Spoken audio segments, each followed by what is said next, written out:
Silver screen presenting the boat. कहानी की शुरुआत में हमें जो को दिखाया जाता है जो अपने घर से निकलता है। उसका घर समंदर के पास ही है। वो अपनी छोटी सी बोट पर बैठकर चट्टानों को पार करता हुआ गहरे समंदर में पहुंच जाता है। दरअसल वो यहाँ पर फिशिंग करने के लिए आया है, लेकिन चंद ही पलों के बाद चारों तरफ घना कोहरा छा जाता है। जो को आगे कुछ नहीं दिख रहा होता और तभी उसकी बोट किसी चीज से टकराती है और जो देखता है कि उसके सामने एक सेल बोट है। इसी बोट से उसकी बोट टकराई थी। इस सेल बोट का नाम इयोलोस होता है। ग्रीक माइथोलॉजी के हिसाब से इयोलोस एक देवता है जो हवाओं को कंट्रोल करते हैं। जो को सेल बोट में कोई नहीं दिखता। वो कई बार आवाज लगाता है लेकिन कोई बाहर नहीं आता। इसीलिए जो अपनी बोट को सेल बोट के साथ बांधकर सेल बोट के अंदर जाता है, जहां पर उसे किताब और बहुत सारा सामान दिखता है जो यकीनन किसी इंसान का है। लेकिन इस सेल बोट के अंदर कोई इंसान नहीं है। वो सेल बोट के रेडियो से दूसरे लोगों से संपर्क करने की कोशिश करता है, लेकिन उसका संपर्क नहीं हो पाता। जो को कुछ समझ नहीं आता कि सेल बोट में जो लोग थे वो कहाँ चले गए। कोई इतनी महंगी सेल बोट को बीच समंदर में छोड़कर कैसे जा सकता है। वो सेल बोट में चारों तरफ घूमना शुरू कर देता है और तभी वो देखता है कि अपनी छोटी बोट जो उसने सेल बोट के साथ अच्छे से बांधी थी वो वहां पर नहीं है। वो वहां से गायब हो चुकी है। साथ ही घना कोहरा होने की वजह से उसे कुछ नहीं दिख रहा होता। वो अपनी दूरबीन से चारों तरफ देखता है, लेकिन उसे अपनी बोट कहीं नहीं दिखती और तभी उसे सेल बोट के नीचे से आवाज आती है, जो सुनकर जो डर जाता है, क्योंकि अभी कुछ ही देर पहले उसने नीचे जाकर चेक किया था जहां पर कोई नहीं था। जो एक बार फिर से नीचे जाता है। वो देखता है कि बोट के हिलने की वजह से टॉयलेट का दरवाजा अपने आप ही बंद और खुल रहा है। वो टॉयलेट के दरवाजे को बंद करके इंजन के पास आता है। उसे पता है कि अब इस सेल बोट के अलावा यहाँ से निकलने का और कोई रास्ता नहीं है। वो इंजन को स्टार्ट करने की कोशिश करता है, लेकिन इंजन स्टार्ट नहीं होता। साथ ही बोट का जो कंपास है वो भी खराब है, इसीलिए उसे दिशा के बारे में कुछ नहीं पता। वो एक मैप निकालता है और अपनी लोकेशन से सही दिशा का पता लगा लेता है, जिसके बाद वो सेल्स को भी खोल देता है ताकि हवा से यहाँ से बोट आगे बढ़ना शुरू हो जाए। लेकिन हवा इस तरह से होती है कि बोट चारों तरफ घूमना शुरू कर देती है। जो समझ जाता है कि उसे किसी भी कीमत पर इंजन को स्टार्ट करना होगा। कई घंटों तक मेहनत करने के बाद वो सेल बोट के इंजन को स्टार्ट कर देता है और अब सेल बोट आगे बढ़ना शुरू हो जाती है। वो दूरबीन से चारों तरफ देखता है, लेकिन दूर दूर तक उसे कोई नहीं दिखता, न ही उसे अपनी बोट दिखती है। वो रेडियो से एक बार फिर से दूसरों से संपर्क करने की कोशिश करता है, लेकिन उसका किसी से संपर्क नहीं होता।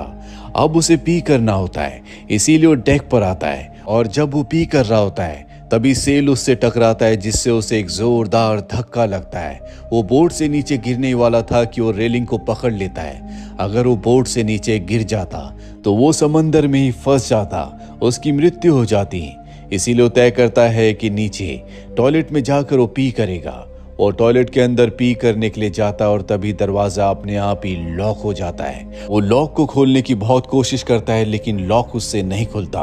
बहुत देर कोशिश करने के बाद वो लॉक को खोल देता है, लेकिन दरवाजा अब भी बंद है। वो बीच समंदर में एक सेल बोट के टॉयलेट के अंदर फंस चुका है। उसके पास बाहर निकलने का कोई रास्ता नहीं है। तभी बाहर से उसे किसी की आवाज आती है। दरअसल ये रेडियो की आवाज होती है। उसके रेडियो का संपर्क हो चुका है, लेकिन वो जवाब नहीं दे सकता क्योंकि वो टॉयलेट में फंस चुका है। वो बहुत कोशिश करता है, लेकिन अब भी दरवाजा नहीं खुलता और तभी उसे इंजन की आवाज आती है। और टॉयलेट की विंडो से बाहर देखता है तो उसके सामने एक बहुत बड़ा कार्गो शिप है। वो शर्ट निकालकर उन्हें इशारा करने की कोशिश करता है, लेकिन इसका कोई फायदा नहीं होता क्योंकि डेक पर कोई भी नहीं है जो उसकी सेल बोट को देख सके।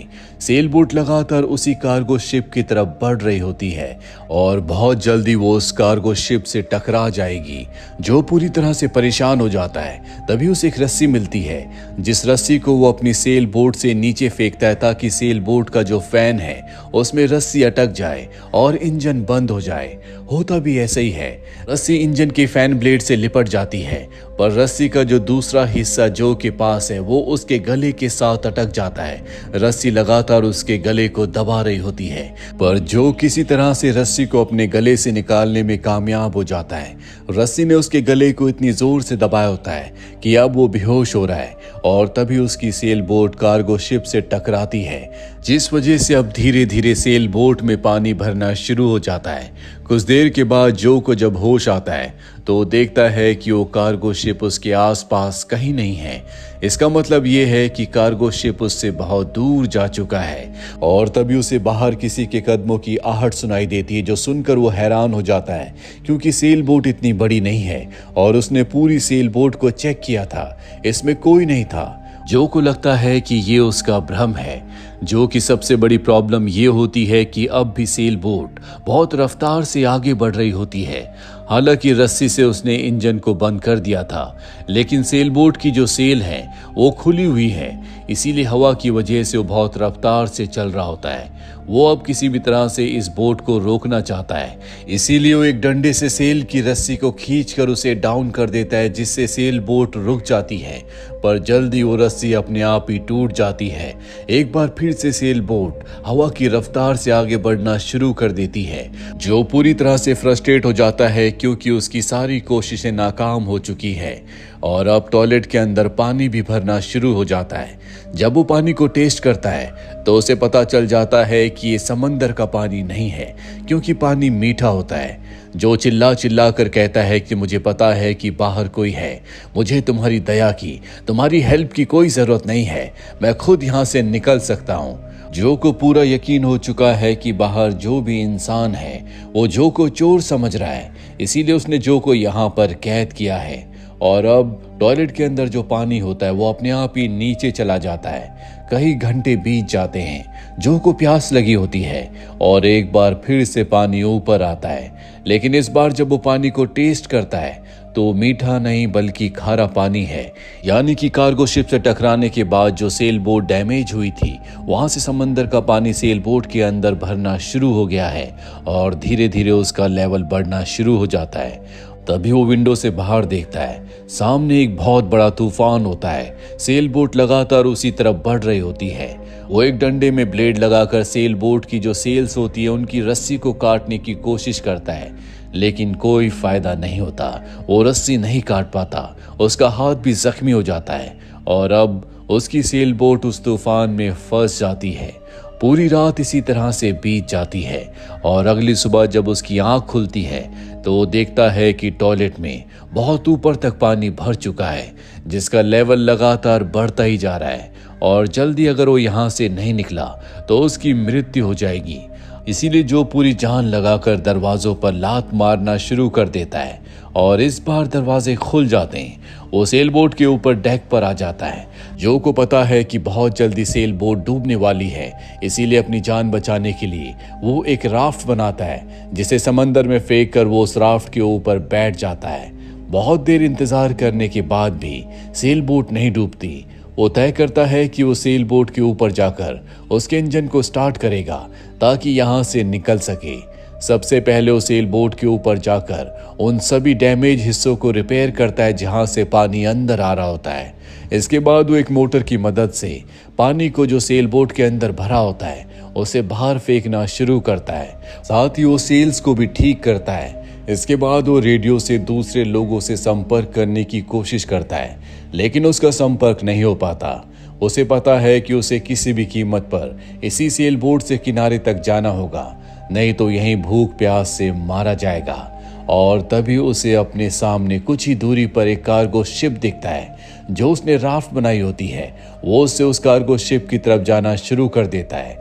जो बहुत खुश है क्योंकि अगर एक बार वो शिप तक पहुंच गया तो उसकी जान बच जाएगी। लेकिन तभी सेल बोट अपने आप ही स्टार्ट हो जाती है और जो की तरफ बढ़ना शुरू कर देती है।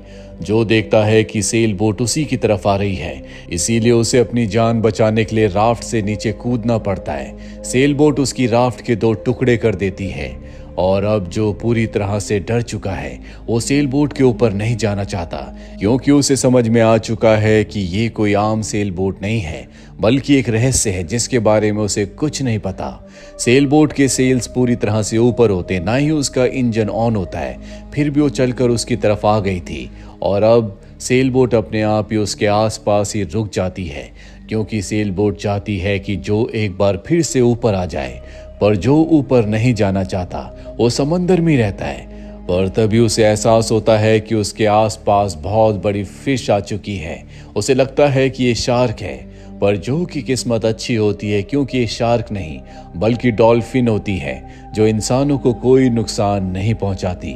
अब पानी बहुत ठंडा होने की वजह से जो को बहुत ठंड लग रही होती है और तभी सेल बोट उसके पास आ जाती है।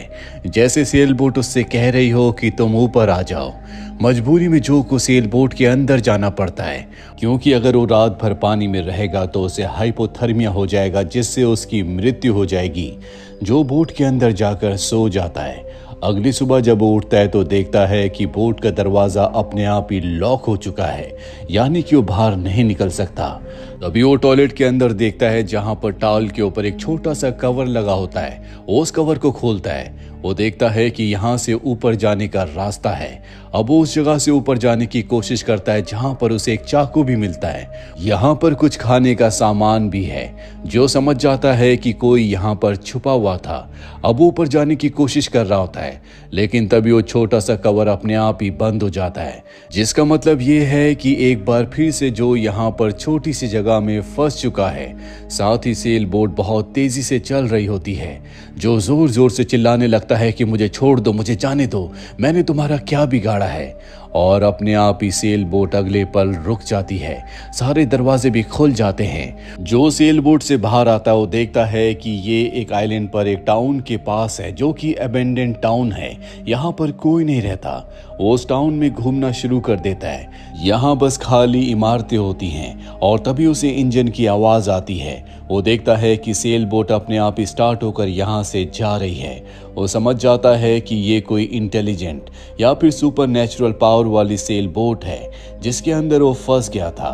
और चंद ही पलों में वो सेल बोट उसकी आंखों से ओझल हो जाती है। अब वो किनारे पर आता है, जहां पर वो देखता है कि उसकी वो बोट जिस पर वो फिशिंग करने के लिए गया था, जिसे उसने सेल बोट के साथ बांध दिया था, वो एक बार फिर से किनारे पर खड़ी है।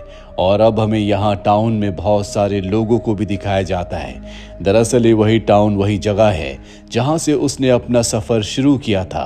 तभी चट्टानों के बीच से हमें बीच समंदर में वही सेल बोट दिखती है, जिस सेल बोट के अंदर जो फंस गया था। यानी कि अब वो एक बार फिर से अपने सफ़र को शुरू करेगा और एक बार फिर से उस सेल बोट के अंदर फंस जाएगा।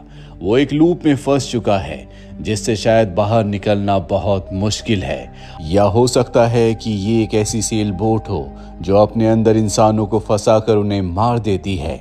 लेकिन क्योंकि जो ने उस सेल बोट की मरम्मत की थी, उसके इंजन को रिपेयर किया था, इसीलिए सेल बोट ने उसे नहीं मारा और वापस किनारे पर छोड़ दिया। आपको क्या लगता है? कमेंट बॉक्स में ज़रूर लिखें। उम्मीद करते हैं कि ये कहानी आपको पसंद आई होगी।